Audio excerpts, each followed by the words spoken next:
परभनी कैसा है। एक शेर पढ़ता हूँ, दायरे में सिमट के आया है, हर रिवायत से हट के आया है। दायरे में सिमट के आया है, हर रवायत से हट के आया है। आंधियों को जरा खबर कर दो, शेर वापस पलट के आया है। इस्तेमाल करिए जनाब सैयद इम्तियाज जलील साहब का।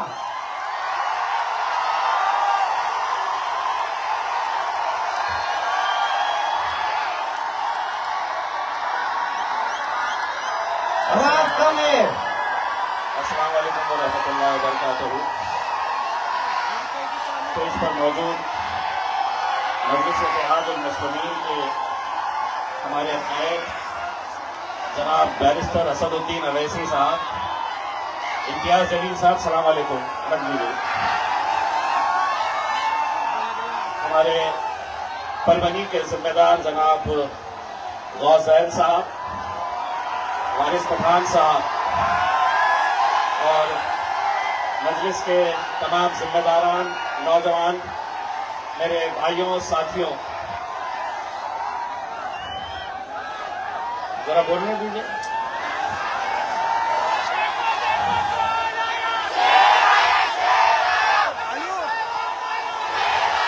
मैं आज औरंगाबाद से मैं खुद गाड़ी चलाते हुए आया हूं। मैं औरंगाबाद से गाड़ी चलाने की वजह यह थी कि कल मेरे ड्राइवर ने नौकरी छोड़ दिया और उसने ये बोला कि साहब मेरे को भी 150 करोड़ रुपए की जमीन चाहिए। चोरों का बाजार है साहब, क्या करेंगे, मंत्रा पे भरा पड़ा है। एक चोर हो रहा है तो दूसरा बोल रहा है कि मैं डाकू बनूंगा। ये हालत हो गई। लेकिन इसके बावजूद भी हम यहां पर आज जब आए और मजलिस इत्तेहादुल मुस्लिमीन के लिए आप लोगों की मोहब्बत हम जो देख रहे हैं, मैं सबसे पहले तो ये ऐलान कर दूं, वक्त बदलता है, हालात बदलते हैं, लोग आते हैं, लोग जाते हैं। एक अच्छी शुरुआत, एक अच्छा ऐलान मैं आज करना चाहता हूं मजलिस इत्तेहादुल मुस्लिमीन की तरफ से, और यकीनन वो ऐलान सुनकर आप लोग भी बड़े खुश होंगे।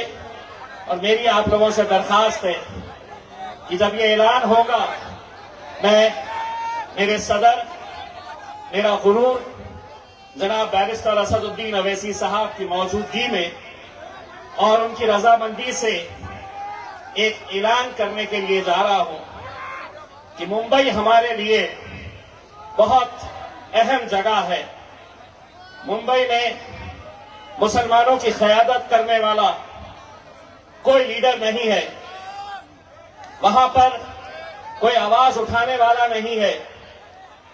असद साहब ने और हमने ये फैसला किए हैं कि मजलिस इत्तेहादुल मुस्लिमीन का एक नया सदर आज स्टेज से हम ऐलान करने जा रहे हैं, और वो शख्स हमारे बीच में ही मौजूद है। जनाब वारिस पठान, मेरे दोस्त, मेरा छोटा भाई जनाब फारूक शाब्दी साहब, जोरदार तालियों से फारूक शाब्दी का इस्तकबाल करिएगा। आइएगा, जोरदार तालियों से फारूक शाब्दी हमारा शोलापुर का एक नौजवान लड़का जो पिछले कई सालों से शोलापुर को एक मजलिस का गढ़ बनाया हुआ है। इंशाअल्लाह वो शोलापुर की भी जिम्मेदारी संभालेंगे और मुंबई का हमारा नया सदर फारूक शाब्दी रहेगा इंशाअल्लाह। आने वाले दिनों के अंदर जब भी बंबई जाएंगे, देख लेना सिर्फ बंबई के अंदर सिर्फ पतंग ही पतंग नजर आएगी इंशाअल्लाह। और बहुत मुबारक। मुझे मालूम है कि नौजवान मजलिस की ताकत है। आज जिस मुकाम के ऊपर मजलिस पहुंची है, यकीनन हमारे बुजुर्गों की, हमारे माँ बहनों की दुआएं इसमें शामिल है। लेकिन सबसे बड़ी ताकत मजलिस की दीवानगी अगर किसी में देखने को मिलती है तो ये ऐसे नौजवानों के अंदर देखने को मिलती है। आप है हमारी आवाज, आप है हमारी ताकत। मैं स्टेज के ऊपर भाषण में सुन रहा था, कोई अहमदनगर का जिक्र कर रहा था, कोई तोतो पोतो का जिक्र कर रहा था। सुना है जैन भाई ने बताया कि वो यहां पर भी आए थे तोतला यहां पर भी आया था। सुन ले बेटा, अगर ज्यादा फड़फड़ाया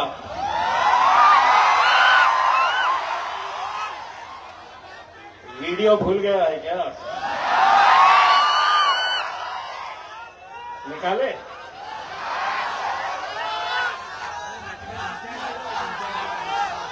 अगर समझ रहा है कि तेरा वीडियो तूने अंदर कहीं दबा दिया है, हमारे पास है,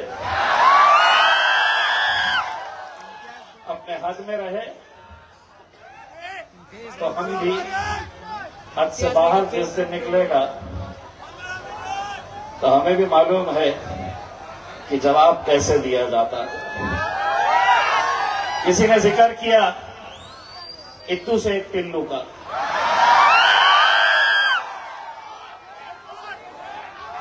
एक बात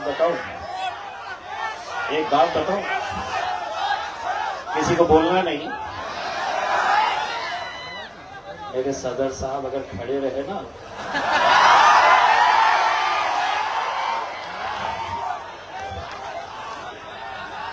एक दिन मैंने सोचा सही में देखेंगे करके, वो जो छोटू सा है ना, हमारे सदर साहब का पैजामा बड़ा है, वो इतना सा लगे हैं। और फिर जैसा आपको फारूक भाई ने बताया कि कोई एक मोहब्बत से हासिल करता है, हमारी बहन रोइनाज ने बताई है कि कोई मोहब्बत से आपके बीच में आता है, कोई पीछे से वार करता है, कोई सामने से खंजर चलाने की कोशिश करता है। दादा, अजीत दादा, आपका वो बयान भी मुझे अच्छी तरह से याद है जब आपने मुसलमानों को लुभाने के लिए कहा था कि मुसलमानों को अगर कोई परेशान करेगा तो मैं उनके लिए खड़े रहूंगा। ये अहमदनगर का पोटा दादा, अगर तरीका नहीं मालूम है तो मैं बताता हूं। उसको बुलाइए, उसको अपने सामने बुलाइए, उसको पलटाइए,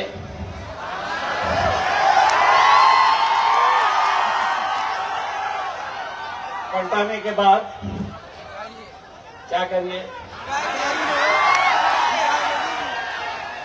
ठीक है, मैं ये नहीं बोलने वाला हूं कहां पे क्या करना है करके, आप लोग समझदार है,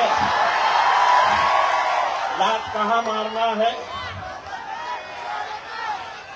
नहीं तो दादा तुम्हें भी आना है इनके बीच में, कहीं ऐसा ना हो जाए कि तुम हमारे को उसको छोड़ दे हमारे पीछे और तुम फिर हमारे बीच में आ जाए फिर मोहब्बत की बातें करने के लिए।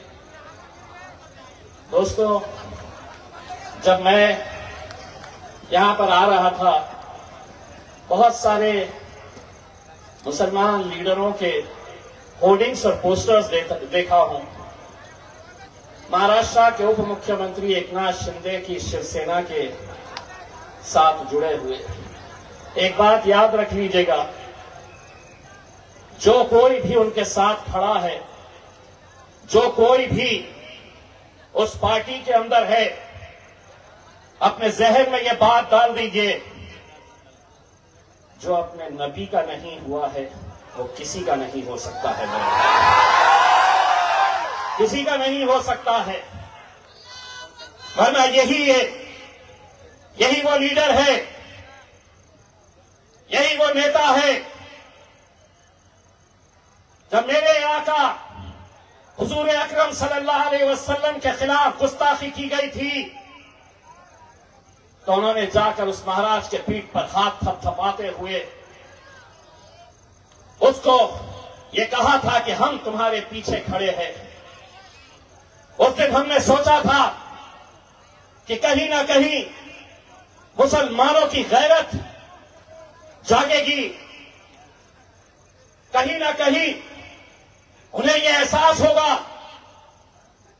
कि हम दुनिया में हर चीज का समझौता कर सकते हैं मेरे भाई, लेकिन अपने हुजूर अकरम सल्लल्लाहु अलैहि वसल्लम के खिलाफ गुस्ताखी हम बर्दाश्त नहीं कर सकते।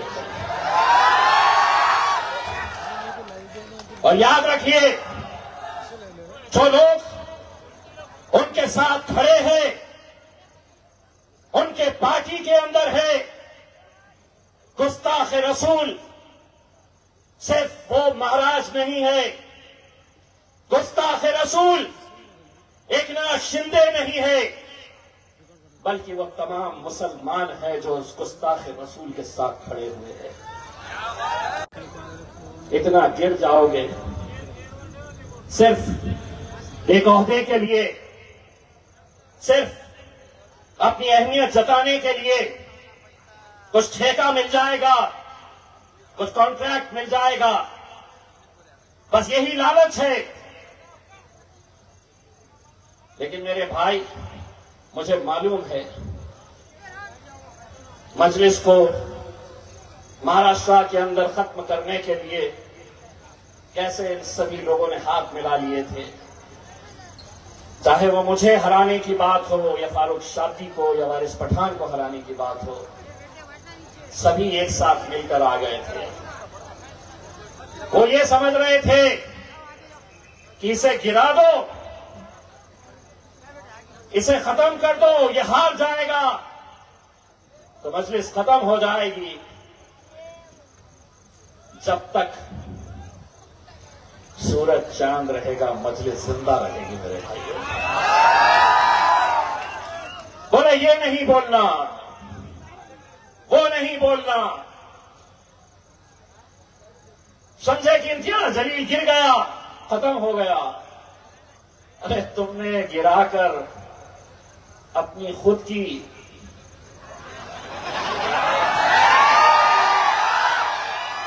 हिसाब सबका लिया जाएगा। शुरुआत हो चुकी है औरंगाबाद से। किसी माइका लाल में हिम्मत नहीं है आज के इस दौर में कि एक कैबिनेट मिनिस्टर मगरमच्छ के मुंह में हाथ डालने की अगर ताकत किसी ने दिखाई है तो अल्हम्दुलिल्लाह इम्तियाज जलील ने और मजलिस इत्तेहाद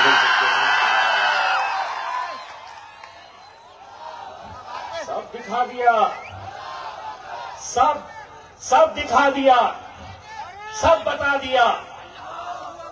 सोचा कि नरेंद्र मोदी जी भाषण कैसा, ओहो मित्रों, 70,000 करोड़ का घोटाला, मुझे मालूम ही नहीं था। सिंचन घोटाला, खनन घोटाला, बैंक घोटाला, मोदी जी तुम्हारा भाषण है निकालूं। अजीत पवार के बारे में देवेंद्र फडणवीस याद है, चेक की पीसिंग कहां है? पुलिस वाले दिल्ली दिल में बोल रहे, कितना सही बोलता है ये आदमी।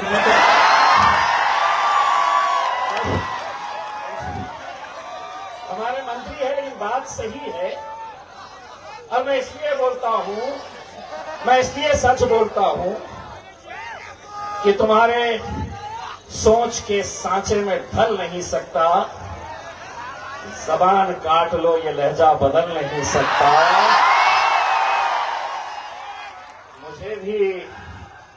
मुझे भी मोम का पुतला समझ रहे हो क्या? तुम्हारी लौ से ये लोहा पिघल नहीं सकता। पूरे के पूरे लकड़ मेरे पीछे वो एक समंदर खंगालने में लगे हुए हैं। बोले इम्तियाज जलील भी ऐसा, इम्तियाज जलील भी वैसा, उसका ये, उसका ये। एक तो इतना फुदक रहा था मैं बोला बेटा देख, मैंने दिखाया, सीबीआई ऑफिस गया, डीजी मुंबई के ऑफिस में गया, तू भी जा, जाके दिखा दे। बोले नहीं इम्तियाज अली के ऐसा, इम्तियाज अली ऐसा। मैं बोला सुन, अब वो जितने भी फड़फड़ा रहे हैं, एक 4 लाइन में उनको हिसाब कर देता हूं, 4 लाइन में उनका हिसाब कर देता हूं। समझ लेना, रात में घर जाने के बाद मैं जो बोल रहा हूं, घर में जाना, बाथरूम में जाना, वो एक समंदर खंगालने में लगे हुए हैं, मेरी कमियां निकालने में लगे हुए हैं। वो एक समंदर खंगालने में लगे हुए हैं, मेरी कमियां निकालने में लगे हुए हैं। वो जिनकी खुद की लंगोटियां है फटी हुई, वो जिनकी खुद की लंगोटियां है फटी हुई, वो मेरी पगड़ी उछालने में लगे हुए हैं। कहां से आते हैं ये लोग? ये कहां से आते हैं मेरे भाई? यकीन मानिए, ये कैसी पैदावार है? ये कैसी पैदावार? पैसा दे रहे के लोगों को बोले आओ इम्तियाज जलील को अपने को जेल में भेजाना है, बाप का राज है। ये क्या है? इसमें से कितने जने मुझे बताओ 1 रुपया भी मजलिस ने दी है? अरे यहां पर एक आवाज, एक झलक मेरे खायब की पाने के लिए कई 100 किलोमीटर से लोग सिर्फ इस जुनूनी एक ऐसे शख्स को देखने के लिए आते थे। कोई गाड़ी नहीं, कोई पैसा नहीं, कुछ नहीं, सिर्फ मजलिस की मोहब्बत में आते थे। मंत्री जी ने बोले पैसा ले, रोड पे नाटक करो, बोलो इम्तियाज अली मुर्दाबाद, तो लग गए पूरे के पूरे इम्तियाज अली मुर्दाबाद, इम्तियाज अली मुर्दाबाद। पैसे बच गए तो सीधे पूरे के पूरे बेवड़े चले गए देसी दारू पीने के लिए। हम जरा से शरीफ क्या हो गए?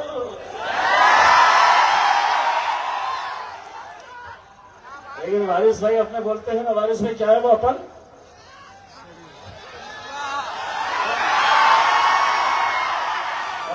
वारिस भाई बोलते हैं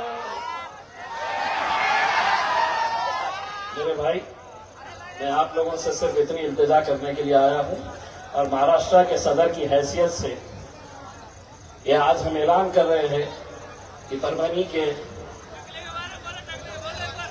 के ही नहीं बल्कि पूरे महाराष्ट्र के अंदर, चाहे वो ग्राम पंचायत हो, जिला परिषद हो, पंचायत समिति हो, नगर परिषद हो, नगर पालिका हो या महानगर पालिका हो, हम पूरे के पूरे इलेक्शन लड़ने वाले हैं इंशाअल्लाह। और परभनी के अंदर भी हम पूरी ताकत के साथ पूरे इलेक्शन लड़ने वाले हैं। बस आप लोगों को हमारा साथ देना है मेरे भाई। पिछले कुछ बार हमें परभनी से, आपका कसूर नहीं, हमारे अपने ही कुछ लोग थे जिन्होंने धोखा दिए, सिर्फ मजलिस को नहीं पूरी कौम को धोखा देने का काम किए। हमने पुलिस में तकरार दर्ज कराई, लेकिन अब हमें यकीन है कि एक नौजवान गौस ज़ैन मजलिस की सदारत को संभाले हुए है। हम अपनी नए ख्वाहिशात उन्हें देते हैं और उम्मीद करते हैं मेरे भाइयों, कोई तुम्हारा अपना नहीं है, कोई नहीं है। एक बात याद कर लीजिएगा, अपने जहन में बिठा लीजिएगा, आपके बीच में भी आएंगे। जैसे ही इलेक्शन आता है तो हमारे ऊपर टूट पड़ते हैं कि ये एक जातिवादी जमात है, ये फिरका परस्त जमात है, आपको सेक्युलर पार्टियों का साथ देना पड़ेगा। अब अगर बोले तो बोलना सेक्युलर पार्टियों को हम अपनी जूती पे रखते हैं। बहुत हो गया, बहुत हो गया। जो अपने लिए लड़ेगा वो अपना, जो अपने लिए बोलेगा वो अपना। इतना समझ लो, कितना भी ताकत लगा ले, जितनी ताकत के साथ तुम मुझे खामोश बिठाने की कोशिश करेंगे, जितनी ताकत लगा सकते हैं। एक बात अच्छी तरह से कान खोल के सुन लो, देवेंद्र फडणवीस, एकनाथ शिंदे, अजीत पवार, एक बात अच्छी तरह से सुन लो, ना झुकूंगा, ना डरूंगा और ना बिकूंगा इंशाअल्लाह। आप लोग मजबूती के साथ खड़े रहिए। बाकी चिल्ले पिल्लों को तो कभी नहीं संभाल लेंगे यार, ये छोटे-मोटे, बहुत ज्यादा टेंशन लेने का नहीं है। ये जितने भी लोग बोल रहे थे, बोले अहमदनगर वाले ने वैसा बोला, जिस दिन पैरों में आ गया ना, और ये छोटे छोटे प्यादों को एक बात समझ लेना चाहिए, तुम्हारे बाप को नहीं छोड़ा हूं तो तुम क्या खेत की मूली है रे, कहां के आए हुए, तुम्हें भी हिसाब बराबर करेंगे। बस आप लोगों से इल्तिजा है कि मजलिस का इस बार साथ दीजिएगा पूरी ताकत के साथ। और मेरी बड़ी ख्वाहिश है, यकीन मानिए, जब हमने ये फैसला किया कि महाराष्ट्र के अंदर हम इलेक्शन का बिगुल बजाएंगे, तो सबसे पहले किस शहर से, बहुत सारे हमारे जिम्मेदारों ने कहा कि हमारे शहर पे आइए, बहुत सारों ने कहा कि नहीं साहब वहां पे जाएंगे करके, लेकिन मैंने और असद साहब ने यह तय किया कि नहीं, जिस जगह के ऊपर हमें इतनी मोहब्बत मिली है, इंशाअल्लाह हम अपने इलेक्शन का बिगुल अगर कहीं से बजाएंगे तो वो परभनी से बजाएंगे। और आज अल्हम्दुलिल्लाह हम आपके बीच में आए हैं। बहुत बहुत शुक्रिया। वाह, अल्हम्दुलिल्लाह।